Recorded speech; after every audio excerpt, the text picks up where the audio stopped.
ఓం శాంతి. ఈరోజు మురళీ డేటు 27 మార్చి 2024. బాబా చెప్తున్నారు, మధురమైన పిల్లల్లారా, సత్యమును వినిపించేవారు ఒక్క తండ్రి మాత్రమే. కనుక ఒక్క తండ్రి నుండి వినండి. ఒక్క తండ్రి ద్వారా వినువారే జ్ఞానులు. ఈరోజు మురళీలోని ప్రశ్న, మన దేవీ దేవతా కులానికి చెందిన ఆత్మల ముఖ్యమైన గుర్తులు ఏమిటి? సమాధానము, వారికి ఈ జ్ఞానము చాలా మంచిగా అనిపిస్తుంది. వారు మానవ మతాలను వదిలి ఈశ్వరీయ మతమును అనుసరిస్తారు. శ్రీమతము ద్వారానే శ్రేష్టముగా అవుతామని వారి బుద్ధికి తోస్తుంది.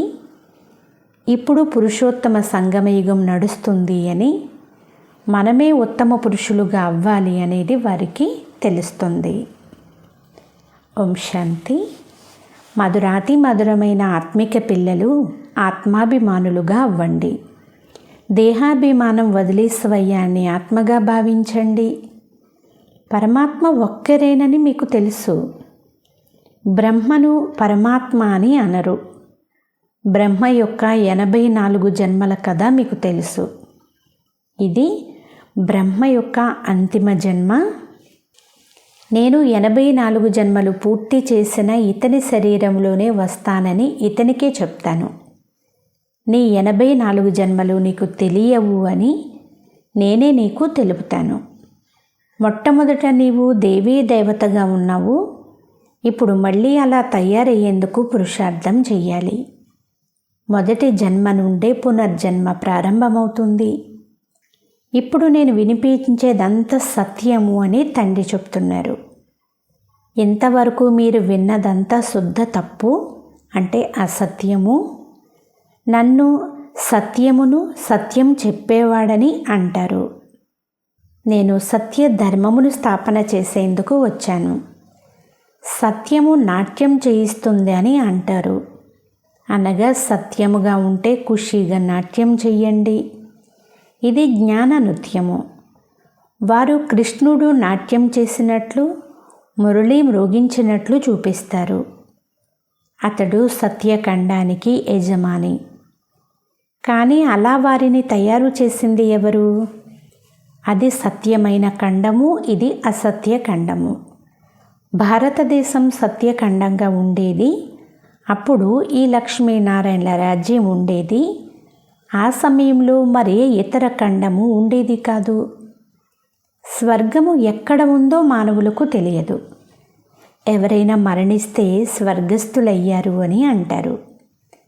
మీరు తలక్రిందులుగా వేలాడుతూ ఉన్నారని తండ్రి అర్థం చేయిస్తున్నారు. అంటే మాయకు వశమై ఉన్నారు.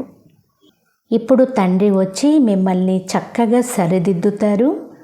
భక్తుల భక్తికి ఫలమునిచ్చువారు ఒక్క భగవంతుడు మాత్రమేనని మీకు తెలుసు. ఇప్పుడు అందరూ భక్తిలో మునిగి ఉన్నారు. ప్రస్తుతం ఉన్న శాస్త్రాలన్నీ భక్తి మార్గానికి చెందినవి. పాటలు పాడడం మొదలైనవన్నీ భక్తి మార్గము. జ్ఞాన మార్గంలో భజన ఉండదు. మనం శబ్దానికి అతీతంగా తిరిగి వెళ్ళాలి అని మీకు తెలుసు. తండ్రి చెప్తున్నారు, మధురమైన పిల్లలు, నోటితో భగవంతుడా అని కూడా ఎప్పుడు అనరాదు. ఈ శబ్దం కూడా భక్తి మార్గానికి చెందింది. కలియుగ అంతిమం వరకు భక్తి మార్గం కొనసాగుతుంది. ఇప్పుడు ఇది పురుషోత్తమ సంగమయుగము. ఈ సమయంలోనే తండ్రి వచ్చి జ్ఞానము ద్వారా మిమ్మల్ని ఉత్తమ పురుషులుగా చేస్తారు. మీరు ఒక్క ఈశ్వరీయ మతముని అనుసరించండి. ఈశ్వరుడు చెప్పేదే సరి అయినది అని, సత్యమైనది. బాబా మానవ శరీరంలో ప్రవేశం చేసి చెప్తున్నారు, మీరు ఎంత వివేకవంతులుగా ఉండేవారు, ఇప్పుడు పూర్తిగా తెలివిహీనులుగా అయిపోయారు. మీరు స్వర్ణిమ యుగంలో ఉండేవారు, ఇప్పుడు ఇనుప యుగంలోకి వచ్చేశారు. ఆ యుగంలోకి వచ్చేవారికి ఈ జ్ఞానం చాలా బాగుంది అని అనిపిస్తుంది. చాలా మధురంగా ఉంటుంది. స్వయం ఈ బాబా కూడా గీత చదివేవారు. బాబా లభిస్తూనే అన్నీ వదిలేశారు. అనేక మంది గురువులు కూడా ఉండేవారు. వీరంతా భక్తి మార్గపు గురువులు అని జ్ఞాన మార్గంలోని గురువు నేనొక్కరిని మాత్రమే. నా ద్వారా జ్ఞానం విన్నప్పుడే వారిని జ్ఞానులని అంటారని తండ్రి చెప్తారు. మిగిలినదంతా కేవలం భక్తి మాత్రమే. శ్రీమతమే శ్రేష్టమైనవి, మిగిలినవన్నీ కూడా మానవ మతాలు. ఇది ఈశ్వరీయ మతము, అది రావణుని మతము, ఇది భగవంతుని మతము. భగవాను వాచ, మీరు చాలా గొప్ప భాగ్యశాలురు, అందుకే ఇది మీకు ఇప్పుడు వజ్రతుల్యమైన జన్మ. ఉంగరంలో కూడా వజ్రమును మధ్యలో ఉంచుతారు. మాలలో అయితే ఉపరి భాగంలో పుష్పం ఉంటుంది, దాని క్రింద జంట పూస ఉంటుంది. దాని పేరే ఆదం బీబీ, మీరు మమ్మా బాబా అని అంటారు. వారు ఆదిదేవుడు మరియు ఆదిదేవి. వీరు సంగమ యుగానికి చెందినవారు. సంగమ యుగమే సర్వోత్తమ యుగము. ఇందులో రాజ్యస్థాపన జరుగుతూ ఉంది. పిల్లలైన మీరు ఇక్కడే 16 కళా సంపూర్ణులుగా తయారు కావాలి. పురాతన ప్రపంచాన్ని నూతన ప్రపంచంగా చేసేందుకే తండ్రి ఇప్పుడు వస్తారు. ఈ ప్రపంచం ఎంతకాలం ఉంటుందో పిల్లలైన మీకు తప్ప మరెవ్వరికీ తెలియదు. లక్షల సంవత్సరాలు అని అంటారు, అవన్నీ అసత్యాలే. అసత్య మాయ, అసత్య శరీరము అని అంటారు. అత్యంత సత్యమైనది నూతన ప్రపంచము. ఇది అసత్యఖండము. ఈ అసత్యఖండమును సత్యఖండంగా చేయడం తండ్రి కర్తవ్యము. భక్తి మార్గంలో విన్నదంతా చదివినదంతా మర్చిపోండి అని బాబా అంటున్నారు. మీది అనంతమైన వైరాగ్యము. వారు కేవలం ఇల్లు తలుపు వదిలి ఈ ప్రపంచంలోనే అడవిలోకి వెళ్ళిపోతారు. ఇది కూడా డ్రామాలో నిర్ణయించబడి ఉంది. ఎందుకు అనే ప్రశ్నే లేదు. ఇది తయారైన డ్రామా. ఇలా జరుగుతుంది అని తండ్రి మీకు అర్థం చేయిస్తారు. ఇతర ధర్మాల వారు స్వర్గములోకి రారు. బౌద్ధులు, క్రైస్తవులు ఎవ్వరూ స్వర్గంలోకి రారు. వారు తరువాత వస్తారు. మొట్టమొదటిది దేవీ దేవతా వంశము. ఆ తరువాతనే ఇబ్రహీం, బుద్ధుడు, యేసుక్రీస్తు వచ్చి వారి వారి ధర్మాలను స్థాపన చేస్తారు. బాబా పురుషోత్తమ యుగములో వచ్చి ఈ దేవీ దేవతా ధర్మమును స్థాపన చేస్తారు. ఏ ఆత్మ వచ్చినా మొదట గర్భంలో ప్రవేశం చేస్తుంది. చిన్న బిడ్డ నుండి వృద్ధి చెంది పెద్దవారిగా అవుతారు. కానీ శివబాబా అయితే ఎప్పుడు కూడా చిన్నగా పెద్దగా అవ్వరు. అంతేకాదు గర్భం ద్వారా ఎప్పుడు జన్మ తీసుకోరు. బుద్ధుని ఆత్మ ప్రవేశించిన తరువాతనే బౌద్ధ ధర్మం స్థాపించబడుతుంది. అంతకుముందు బౌద్ధ ధర్మం అనేది లేనే లేదు. తప్పకుండా ఇక్కడికి వచ్చి మనుష్య శరీరంలోనే ప్రవేశం చేస్తుంది. ఆ తరువాత గర్భంలో తప్పకుండా ప్రవేశిస్తుంది. బౌద్ధ ధర్మమును స్థాపించిన వారు ఒక్కరే, తరువాత వారి వెనుక ఇతరులు వచ్చారు. ఆ ధర్మం వృద్ధి చెందుతూ వచ్చింది. లక్షల సంఖ్యలో వృద్ధి చెందినప్పుడు మళ్ళీ వారి రాజ్యం నడుస్తుంది. బౌద్ధ రాజ్యము కూడా ఉండేది. కానీ ఇవన్నీ కూడా తరువాత వచ్చినవి అని తండ్రి అర్థం చేస్తున్నారు. వీరిని గురువు అని అనరు. గురువు ఒక్కరే ఉంటారు. వారు తమ ధర్మమును స్థాపించి క్రిందకు దిగజారిపోతారు. తండ్రి అందరినీ పైకి పంపిస్తారు. తర్వాత ముక్తిధామం నుండి క్రిందికి వస్తారు. మీరు కూడా జీవన్ముక్తి నుండి క్రిందకు వస్తారు. అలాగే వారు కూడా ముక్తిధామం నుండి క్రిందికి వస్తారు. వారికి మహిమ ఎక్కడిది? ఆ సమయంలో జ్ఞానమంతా ప్రాయలోపమైపోతుంది. గతి సద్గతి కొరకు తండ్రి జ్ఞానమును ఇస్తున్నారు. వారు గర్భములోకి రారు. ఇప్పుడు తండ్రి ఇతనిలో కూర్చుని ఉన్నారు. వీరికి వేరే పేరు లేదు. ఇతరులకైతే వారి శరీరాలకు వేరే పేర్లు ఉంటాయి. వీరే పరంపిత, వీరే జ్ఞాన సాగరులు. ఈ జ్ఞానము మొట్టమొదట ఆది సనాతన దేవీ దేవతా ధర్మానికి చెందిన ఆత్మలకు లభిస్తుంది.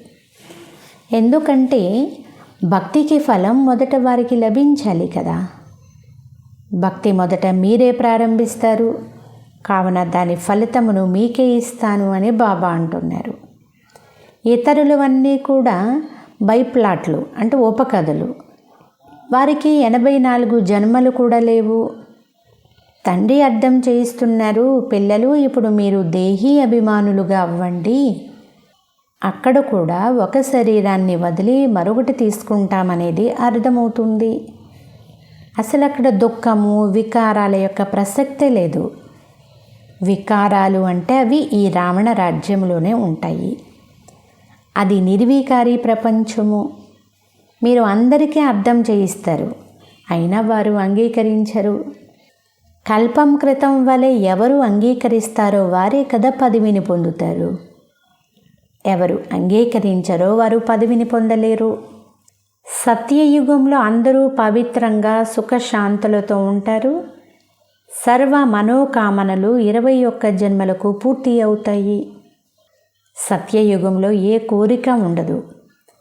ధాన్యము మొదలైనవి అనంతముగా లభిస్తాయి. ఈ బొంబాయి మొదట ఉండేది కాదు. దేవతలు ఉప్పు నీటి తీరాలలో ఉండరు. ఎక్కడ మధురమైన నదులు ఉంటాయో అక్కడ దేవతలు ఉండేవారు. అది కూడా చాలా కొద్ది మందే ఉండేవారు. ఒక్కొక్కరికి ఎంత కావాలంటే అంత భూమి ఉండేది. సుధాముడు 2 పిడికెళ్ళ అటుకులు ఇస్తే బంగారు మహల్ లభించింది అని చూపిస్తారు. మానవులు దాన పుణ్యాలు ఈశ్వరార్పణముగా చేస్తూ ఉంటారు. ఈశ్వరుడేమైనా భిక్షకుడా? ఈశ్వరుడు దాత. ఈశ్వరుడు మరుసటి జన్మలో చాలా ఇస్తారు అని భావిస్తారు. మీరు 2 పిడికెళ్ళు ఇచ్చి నూతన ప్రపంచంలో అపారంగా తీసుకుంటారు. మీరు మీ సొంత ఖర్చుతో సేవా కేంద్రాలు మొదలైనవి నిర్మించి అందరికీ కూడా విద్య లభించాలి అని కోరుకుంటారు. సొంత ధనాన్ని ఖర్చు పెట్టి తరువాత రాజ్య పదవిని మీరే తీసుకుంటారు. నేనే మీకు స్వయంగా నా పరిచయాన్ని ఇస్తాను అని తండ్రి అంటున్నారు. నా పరిచయం ఎవ్వరికీ తెలియదు. నేను ఏ ఇతర శరీరంలోని రాను. పతిత ప్రపంచమును పరివర్తన చేయునప్పుడు మాత్రమే ఒక్కసారి మాత్రమే వస్తాను. నేను పతిత పావనుడను. నా పాత్ర కేవలం సంగమయుగంలోనే ఉంది. అది కూడా ఖచ్చితమైన సమయానికి వస్తాను. శివబాబా ఇతనిలో ఎప్పుడు ప్రవేశమవుతారో మీకు తెలియదు. కృష్ణుని తిథి వారము జన్మించిన గడియలతో సహితంగా వ్రాసి ఉంచారు. కానీ వీరి గురించి అయితే సమయం ఎవరూ చెప్పలేరు. బ్రహ్మకు కూడా తెలియదు. జ్ఞానం వినిపించినప్పుడే తెలిసింది. ఎందుకంటే ఆకర్షణ ఉంటుంది. ఇతనిలో మలినాలు ఉండేవి. పరంపిత పరమాత్మ ప్రవేశించినప్పుడు మీరు పరిగెత్తుకుని వచ్చారు.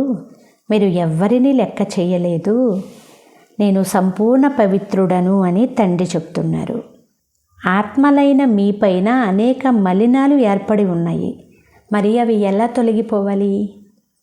ఈ డ్రామాలో అందరికీ కూడా తమ తమ పాత్రలైతే లభించే ఉన్నాయి. ఇవన్నీ చాలా రహస్యమైనటువంటి విషయాలు. ఆత్మ అయితే అత్యంత చిన్నది. దివ్య దృష్టి లేదు అనుకోండి, అసలు ఆత్మను ఎవరు చూడలేరు కూడా. తండ్రి వచ్చి మీకు జ్ఞానము అనే 3వ నేత్రాన్ని ఇస్తారు. ఆత్మలైన మనల్నే తండ్రి చదివిస్తున్నారనేది మీకు తెలుసు. భక్తి మార్గంలో పిండిలో ఉప్పు ఉన్నంత జ్ఞానం ఉంది.